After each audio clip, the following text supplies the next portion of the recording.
0.65 volt पे हमें इसे कट ऑफ कर देना चाहिए। 12 वोल्ट, 24 वोल्ट और 48 वोल्ट डीओडी कितना रखना है, तो 2.8 वोल्ट से नीचे। यहाँ पे ग्रेविटी वाला चक्कर नहीं है। हेलो फ्रेंड्स, आपके मन में लगातार एक कंफ्यूजन बना रहता है, जो कि मेरे पास भी कई बार कमेंट आते हैं और मैसेज कॉल भी आती हैं कि हम क्या नॉर्मल इन्वर्टर पे लिथियम बैटरी लगा सकते हैं या कौन से इन्वर्टर पे कौन सी बैटरी लगा सकते हैं। तो आज मैं इन सारी चीजों की जानकारी इस वीडियो में देने वाला हूं। वीडियो थोड़ा सा लंबा हो सकता है बट इंफॉर्मेटिव रहेगा आपके लिए, क्योंकि जो कंपनियां लूटती हैं, हम लेड एसिड बैटरी अलग लोगे तो इन्वर्टर काम करेगा, लिथियम बैटरी के लिए अलग लोगे तो काम करेगा, या एक ही इन्वर्टर में हम दोनों चीज आपको चला के देंगे तो वो इन्वर्टर आपका कैसे काम करेगा। तो इसके ऊपर मैं डिटेल में आपको बताऊंगा कैसे हमें करना चाहिए, कैसे हमें नॉर्मल इन्वर्टर पे लिथियम बैटरी को लगा सकते हैं या नहीं लगा सकते, कितनी सेफ है कितनी सेफ नहीं है, लेड एसिड बैटरी क्या होती है, लिथियम बैटरी क्या होती है, डिटेल में मैं आपको इस वीडियो में जानकारी दूंगा। तो वीडियो को पूरा देखें। फ्रेंड्स, सबसे पहले मैं दोनों बैटरी की बात करता हूं। लिथियम बैटरी हो चाहे लेड एसिड बैटरी हो, दोनों ही बैटरी में अलग अलग टाइप की बैटरी होती है। जैसा कि लिथियम में हम बात करते हैं तो नॉर्मली जो इन्वर्टर में यूज होती है, सोलर सिस्टम में बैटरी यूज होती है, वो लिथियम आयन फॉस्फेट बैटरी का यूज होता है सोलर सिस्टम में। और अगर हम अपने लेड एसिड की तरफ जाते हैं तो नॉर्मल इसमें भी कई तरह की बैटरी होती है, उसके ऊपर भी मैं बात करूंगा। सबसे पहले लिथियम की बात कर लेते हैं तो लिथियम आयन फॉस्फेट हो गई, एक लिथियम आयन बैटरी है जो कि ई व्हीकल में यूज होती है, सोलर में यूज नहीं होती। दूसरा लिथियम पॉलीमर बैटरी होती है जो कि ज्यादातर फोन में यूज होती है। अलग अलग तरह की बैटरी मार्केट में आती है, लिथियम की भी होती है। और लेड एसिड में हम अगर बात करते हैं तो लेड एसिड में सभी बैटरी जिसमें हम एसिड डालते हैं वो वाली हो या विदाउट एसिड डालने वाली बैटरी भी होती है, जो कि एसएमएफ बैटरी होती है, जो सील्ड होती है। उनमें हमें कोई मेंटेनेंस की जरूरत नहीं होती, उसका नाम ही सील्ड मेंटेनेंस फ्री बैटरी होता है, वो भी लेड एसिड होती है। दूसरा जो हमारे घर में इन्वर्टर में यूज होने वाली बैटरी होती है, जिसमें हम लगातार रेगुलरली हमें टॉपअप करना पड़ता है, जो उसका डिस्टिल्ड वाटर है, तो वो भी लेड एसिड बैटरी होती है। एक होती है वर्ला बैटरी। तो इन बैटरी की भी केमिकल प्रॉपर्टीज अलग अलग होती है, बहुत ज्यादा डिफरेंस इनमें नहीं होता। अगर हम लिथियम की तरफ जाते हैं तो लिथियम आयन फॉस्फेट और लिथियम आयन में बहुत ज्यादा डिफरेंस होता है, उनकी केमिकल प्रॉपर्टी पूरी तरह से अलग होती है। आपने देखा भी होगा कि फायर के केस लिथियम बैटरी में ज्यादा होते हैं कि लिथियम PO4 जो लाइव PO4 बैटरी होती है उसमें ऐसा देखने को नहीं मिला है, और वो बैटरी लिथियम आयन के मुकाबले जो है वो सेफ है। अभी हम इन दोनों की चार्जिंग और डिस्चार्जिंग, नॉमिनल कितनी वोल्टेज होती है, इनके ऊपर डिटेल में चर्चा कर रहा हूं। आपको समझ में आ जाएगा कि आपके घर पे इन्वर्टर है, कौन सा इन्वर्टर है, तो आपको बैटरी लगा सकते हैं या फिर नहीं। इन दोनों चीजों को आपको ध्यान में रखना है। अगर आपके पास लिथियम बैटरी है तो और लेड एसिड बैटरी है तो, या फिर आप बैटरी लेने का सोच रहे हैं और आपको इन्वर्टर नहीं बदलना, हो सकता है आपके पास में बड़ा सिस्टम हो, 48 वोल्ट या 96 वोल्ट का सिस्टम आपके पास में है जो कि आप पहले से यूज कर रहे हो। तो 48 वोल्ट का MPPT कोई भी इन्वर्टर आप लोगे 5 kVA का, तो अप्रोक्सीमेट आपको 50,000 के आसपास मिलेगा। और आपने इन्वर्टर खरीद रखा है 1 साल पहले, अब दोबारा से तो उसमें कॉस्ट ऐड करोगे तो आपका क्या खामखा खर्चा बढ़ जाएगा, और पुराने इन्वर्टर कोई लेता नहीं, बिकते भी नहीं है। तो मैंने पूरी लिस्ट जो है वो तैयार कर रखी है, आपको मैं स्क्रीनशॉट भी दिखा दूंगा। मैंने पूरी लिस्ट जो है वो तैयार की हुई है, और उसी के माध्यम से मैंने बहुत सारा डेटा जो है वो अलग अलग जगह से कलेक्ट किया है, और पूरा एक साथ निचोड़ आपको देने वाला हूं। पूरी डिटेल में इस वीडियो में दूंगा, लास्ट तक जरूर देखें। अगर वीडियो आप पूरा नहीं देखोगे तो आपकी कुछ भी समझ में नहीं आएगा। आप वीडियो पूरा देख लोगे तो कहीं आप पूछने की या कमेंट करने की कोई जरूरत नहीं आपको पड़ने वाली है। अगर आप वीडियो आधा अधूरा देख के जाते हो तो आप निश्चिंत है कि आप कंफ्यूज हो जाओगे और आप एक अच्छा सिस्टम जो है वो नहीं ले सकते। या तो आप मुझे कमेंट करोगे या फिर किसी और से पूछोगे, और अगर ये वीडियो आपने पूरा देख लिया तो आपको कहीं और जाने की बिल्कुल भी जरूरत नहीं है। तो आइए शुरू कर लेते हैं। सबसे पहले हम लिथियम बैटरी की बात कर लेते हैं। लिथियम बैटरी का जो हम लिथियम आयन फॉस्फेट बैटरी की बात करेंगे, और बैटरी की हम बात नहीं करेंगे, और यहाँ पे हम लेड एसिड की बात करेंगे। बाकी बैटरी के डिटेल में हम नहीं जाएंगे। ऑलमोस्ट सभी बैटरी जिनमें टॉपअप होता है, जो हमें फिल करना पड़ता है डिस्टिल वाटर, वो सभी लेड एसिड होती है। लिथियम बैटरी की हम nominal voltage, lithium ion phosphate की नॉमिनल वोल्टेज जो है वो आप जानते हैं 3.2 वोल्टेज होती है। अब अगर हम इसे चार्ज करते हैं मैक्सिमम, तो ये हमारी होती है 3.65 वोल्ट पे हमें इसे कट ऑफ कर देना चाहिए। मैं एक सेल की बात कर रहा हूं लिथियम आयन फॉस्फेट की। 3.65 वोल्ट से हमें अपने सेल को चार्ज नहीं करना है। अगर आप अपनी बैटरी खुद से बना रहे हैं तो आप कितने सेल लगा रहे हैं इससे मल्टीप्लाई करके भी आप कैलकुलेट कर सकते हो, लेकिन 12 वोल्ट, 24 वोल्ट और 48 वोल्ट का मैं आपको कंप्लीट यहाँ पे दिखाने वाला हूं कि कैसे आप जोड़ सकते हैं, कितना वोल्ट आपका बनेगा और कितनी आपकी चार्ज डिस्चार्ज और 100% डिस्चार्ज या आपको डीओडी कितना रखना है, वो सब आपको इस वीडियो को देखने के बाद में समझ में आ जाएगा। अब हम इसकी मैक्सिमम डिस्चार्ज की बात करते हैं, यानी कि 100% अगर बैटरी को डिस्चार्ज कर दिया तो 2.8 वोल्ट से नीचे नहीं जाना चाहिए, नहीं तो बैटरी आपकी खराब हो जाएगी। लेड एसिड में क्या होता है कि ग्रेविटी कम हो जाती है, यहाँ पे ग्रेविटी वाला चक्कर नहीं है। अगर आपने बैटरी को ज्यादा डिस्चार्ज कर दिया और आपने बीच में कोई भी प्रोटेक्शन नहीं लगा रखी तो आपकी बैटरी खराब भी हो सकती है। मेरे साथ ऐसा हुआ था, लेकिन एडवांस बीएमएस होने की वजह से मेरी बैटरी बच गई। मैंने टेस्टिंग के टाइम पे ही ये हुआ था, मैंने इन्वर्टर का लो कट कम कर दिया था। आपने वो वीडियो नहीं देखी तो आप जाके देख सकते हो। ये तो आपकी 2.8 वोल्ट है 100% डिस्चार्ज की, लेकिन आपको 100% जो है वो बैटरी डिस्चार्ज नहीं करनी है। अप्रोक्सीमेट 10 to 15% आपको बैटरी को चार्ज रखना है। आप इसे डीओडी बोलेंगे तो कोई गलत नहीं होगा। डीओडी हमारा कितना होना चाहिए, डेप्थ ऑफ डिस्चार्ज हमारा कितना होना चाहिए, तो 85% या 90% से ज्यादा नहीं होना चाहिए। तो यहाँ पे 3 वोल्ट पे एक सेल, नॉमिनल वोल्टेज 3.2 वोल्ट है, चार्जिंग वोल्टेज 3.65 है और ये आपकी है मैक्सिमम डिस्चार्ज वोल्टेज 3 वोल्ट। वैसे तो 2.8 है, लेकिन आपको बैटरी को अच्छी कंडीशन में रखना है और अच्छे यूज करते हुए लंबे टाइम तक चलाना है, तो 3 वोल्ट से ज्यादा आप एक बैटरी को, एक सेल को डिस्चार्ज नहीं करेंगे। अब आप इससे कितने भी बैटरी बनाना चाहे तो आप मल्टीप्लाई कर सकते हो सेल से, बट मैं आपको बताऊंगा 12, 24 और 48 वोल्ट की जानकारी इसमें दूंगा। अब हम बात करते हैं लेड एसिड की। तो लेड एसिड की जो एक सेल की वोल्टेज है वो नॉमिनल वोल्टेज 2 वोल्ट है। अब आप समझोगे कि 2 वोल्ट कहां से आ गए। अगर आप बैटरी को थोड़ा बहुत जानते हैं तो आपके घर में 12 वोल्ट की बैटरी रहती है, लेकिन उसमें भी 6 सेल लगे होते हैं। एक सेल जो है वो 2 ही वोल्ट का होता है और उन्हें सेल को सीरीज में लगाया जाता है, तब आपकी 12 वोल्ट बनती है। तो उसकी 12 वोल्ट नॉमिनल वोल्टेज ही होती है। अब इससे अगर मैक्सिमम चार्ज करेंगे तो 2.33 या 35 तक हम इस बैटरी को चार्ज कर सकते हैं, एक सेल को। मैक्सिमम चार्ज ये इतना है, इससे ज्यादा हम बैटरी को चार्ज करेंगे तो बैटरी हमारी सेफ जोन में नहीं रहेगी। और मैक्सिमम डिस्चार्ज जो कि 100% डीओडी पे हम बैटरी को 1.75 वोल्ट तक डिस्चार्ज कर सकते हैं। बट अगर हम बैटरी को 100% डिस्चार्ज कर लेंगे तो हमें बैटरी की फिर वो दिक्कत आएगी, ग्रेविटी उसकी मेंटेन करनी पड़ेगी, वो सारी चीजें यहाँ पे आपको करनी पड़ेंगी। सेम कंडीशन लाइफ PO4 वाली है कि आपको 100% बैटरी को डिस्चार्ज नहीं करना है, 10 to 15% बैटरी को चार्ज जो है वो रखना है।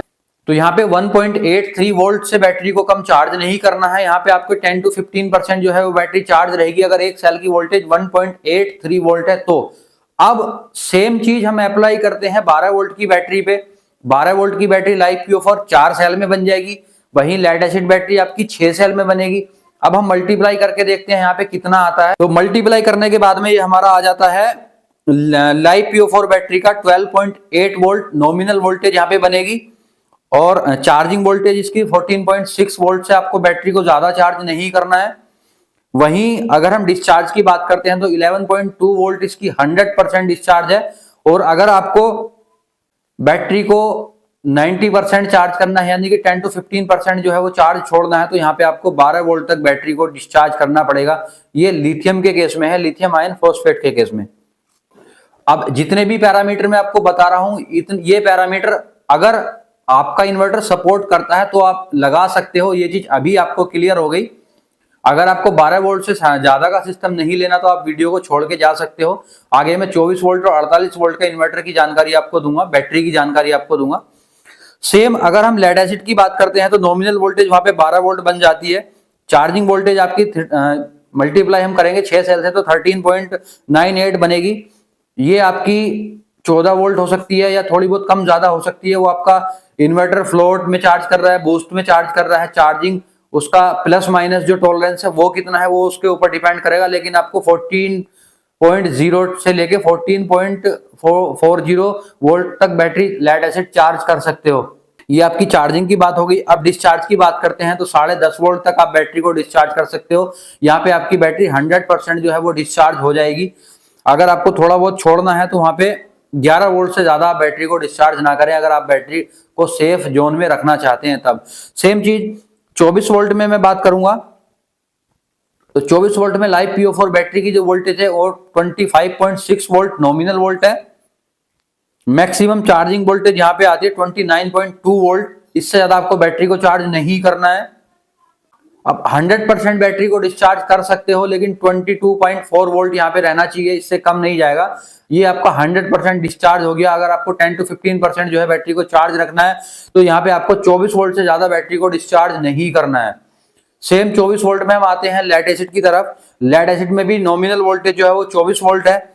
यहाँ पे चार्जिंग वोल्टेज 27.96 वोल्ट आ रही है। आप इसे 28 वोल्ट तक चार्ज कर सकते हो। डिपेंड आपका करता है कि आपका टॉलरेंस कितना है, आपकी बैटरी कौन सी है, ये भी डिपेंड करता है।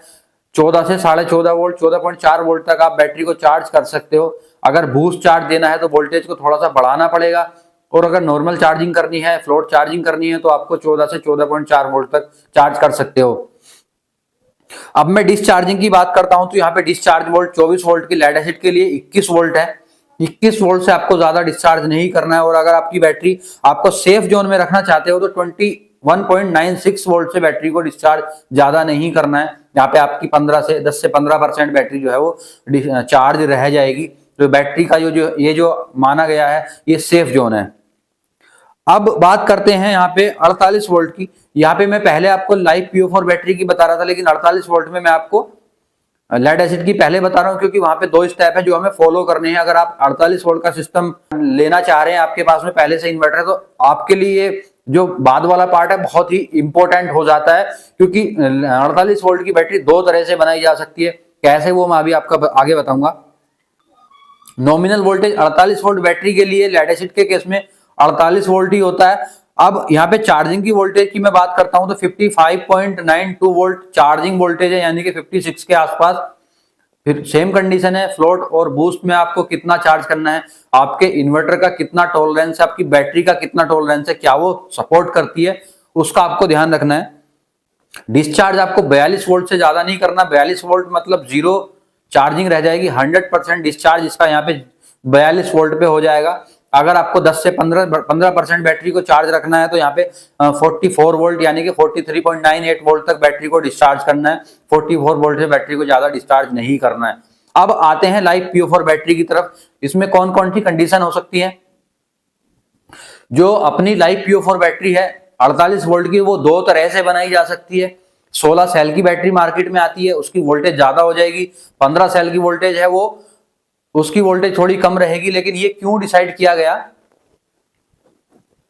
क्योंकि 15 सेल की वोल्टेज जो भी कंपनी आपको दावा करती है कि हमारी बैटरी नॉर्मल इन्वर्टर पे चल जाएगी, वो इसीलिए करती है क्योंकि उनकी बैटरी 15 सेल की होती है। और 15 सेल लगने के बाद में जो बैटरी की वोल्टेज है वो लगभग लेड एसिड के बराबर हो जाती है। 12 वोल्ट की 4 बैटरी यानी कि 48 वोल्ट बैटरी के ऊपर बराबर, लगभग 48 वोल्ट बैटरी के बराबर या आसपास में आपकी जो लिथियम की बैटरी की वोल्टेज है वो हो जाती है 15 सेल वाली की। वहीं अगर आप 16 सेल वाली बैटरी का यूज करेंगे, वैसे इन्वर्टर के केस में 16 सेल की बैटरी का यूज कम होता है। और नॉर्मल जो अपने 48 वोल्ट वाले इन्वर्टर MPPT होते हैं उन पे 16 सेल की बैटरी नहीं लगती है, चाहे वो लिथियम सपोर्टिव हो या फिर नहीं।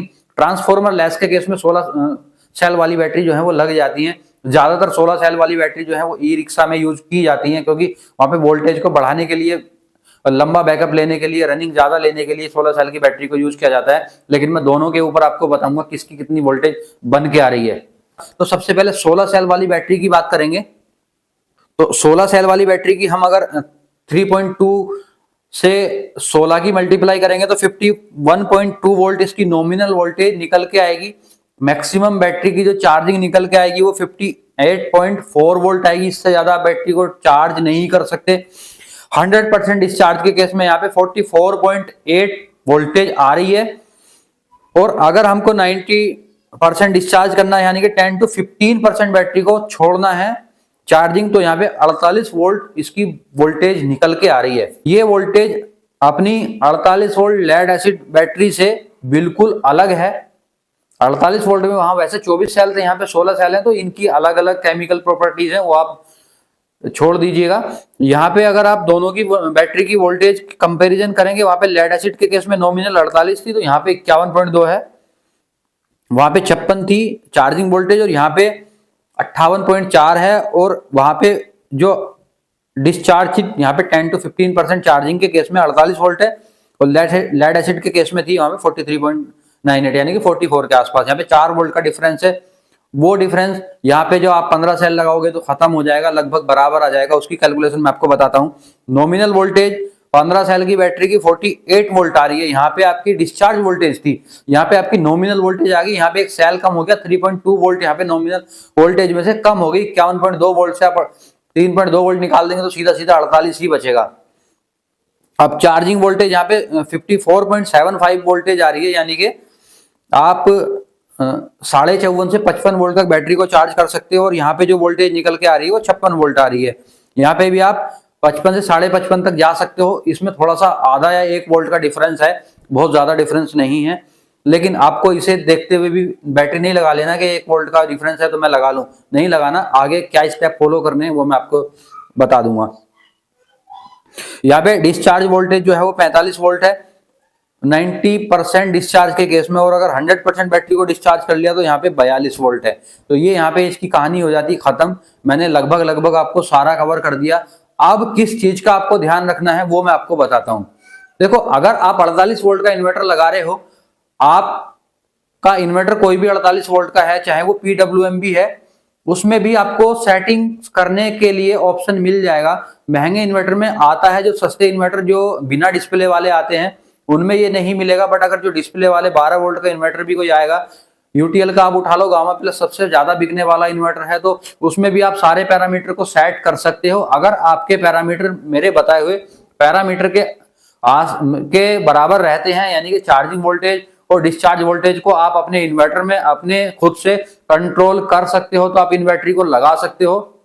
मैंने आपको पर सेल वोल्टेज से लेके 48 वोल्ट तक का सिस्टम बता दिया। अगर आप लेना चाहते हो ले सकते हो, लगाना चाहते हो लगा सकते हो। बस ये पैरामीटर आपके इन्वर्टर के साथ में मैच करना जरूरी है, तो ये आपको ध्यान में जरूर रखना है। आप किसी भी दुकानदार से कोई इन्वर्टर लेते हैं तो आप जरूर पूछें कि इसमें सेटिंग करने का ऑप्शन है भी या फिर नहीं। कुछ वैसे तो बहुत कम कंपनी ऐसी हैं जिनमें सेटिंग करने का ऑप्शन नहीं आता। ज्यादातर कंपनी जो एमपीपीटी इन्वर्टर बना रही है, या नॉर्मल इन्वर्टर में भी, अब बड़े इन्वर्टर में तो आता है पहले से ही, छोटे इन्वर्टर में अभी भी नहीं आता जिनमें डिस्प्ले नहीं है। अगर आप एमपीपीटी इन्वर्टर 1 kVA का 12 वोल्ट का भी लोगे तो उसमें भी आपको सेटिंग का ऑप्शन मिल जाएगा। कई कंपनी के इन्वर्टर आते हैं, सेटिंग उसमें आप कर सकते हो। अपनी चार्जिंग डिस्चार्जिंग वोल्टेज को कंट्रोल कर सकते हो, तो आप इन बैटरी को लगा सकते हो। पुराना इन्वर्टर है उसे आप चेक करना चाहते हो तो आप किसी भी लेड एसिड बैटरी पे उसे लगाओ, पहले उसे फुल चार्ज करो और उस बैटरी की वोल्टेज देख लो कि कितने पे बैटरी फुल चार्ज हो रही है, और उसके बाद आप देखो कि बैटरी कितने वोल्ट पे डिस्चार्ज हो रही है। इस सारे पैरामीटर को देखोगे तो आपकी समझ में आ जाएगा कि आप बैटरी उस पर लगा सकते हो या फिर नहीं। तो मैं वीडियो को यहीं पे खत्म करता हूं। उम्मीद है कि आपको वीडियो अच्छी लगी होगी और समझ में भी आई होगी, और अभी भी आपका कोई कंफ्यूजन रह गया है तो हमें कमेंट करके पूछ सकते हैं। बाकी वीडियो को लाइक और शेयर जरूर करें, और अगर अभी तक आपने हमारे चैनल को सब्सक्राइब नहीं किया तो प्लीज चैनल को सब्सक्राइब करके बेल आइकन जरूर प्रेस करें। आपने वीडियो को अंत तक देखा उसके लिए आपका दिल से धन्यवाद।